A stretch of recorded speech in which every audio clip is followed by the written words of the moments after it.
তাকে যেতে দিতে হবে, কারণ এই বিশ্ববিদ্যালয়ে 144 ধারা জারি নাই। সুতরাং আমাদের সমাবেশের অধিকার আমাদের গণতান্ত্রিক অধিকার।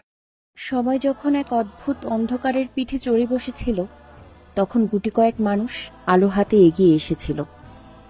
এই বিরুদ্ধ সময়ের বিপরীতে যারা শিরতারা টান টান করে দাঁড়িয়েছিলেন, তাদের মধ্যে অন্যতম হলেন সামিনা লুৎফা নিত্রা।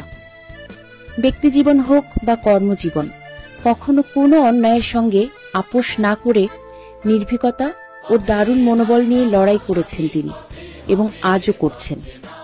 সমাজে বহু মানুষ আছে, তাদের মধ্যে অল্প কজনই আছেন যারা আসেন সমাজের সমস্ত জঞ্জাল সরিয়ে সমাজকে মানুষের বাসযোগ্য করে গড়ে তুলতে।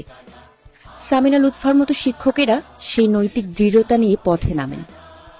এই কাজ করতে গিয়ে তারা বারংবার ক্ষমতাসীনদের হাতে লাঞ্ছিত হন, নিপীড়িত হন। তারপরও তারা কথা বলেন, প্রতিবাদ করেন, কিন্তু মেরুদণ্ড দেখিয়ে দেন না।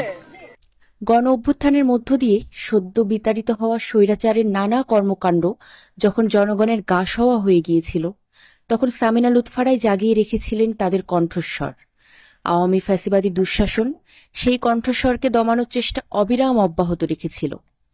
আজ আওয়ামী স্বৈরাচার নেই, কিন্তু যেই ফ্যাসিবাদী মনন এই সিস্টেমের মধ্যে তারা তৈরি করে রেখে দিয়ে গেছে, সেই সিস্টেমই আবার ফ্যাসিবাদী শোষণকে নতুন করে দমন পীড়ন ও কণ্ঠস্বরকে রোধ করার কাজে নেমে পড়েছে, যার প্রতিফলন হিসেবে আমরা দেখছি যে অন্যায়ের বিরুদ্ধে যারাই সোচ্চার ছিলেন, সমাজের প্রগতির দায় যারাই কাঁধে তুলে নিয়েছিলেন এবং সেই লড়াইটা করেছেন, তাদের উপরই আজও নেমে আসছে শোষণের খড়গ, নানা রূপে, নানা চেহারায়।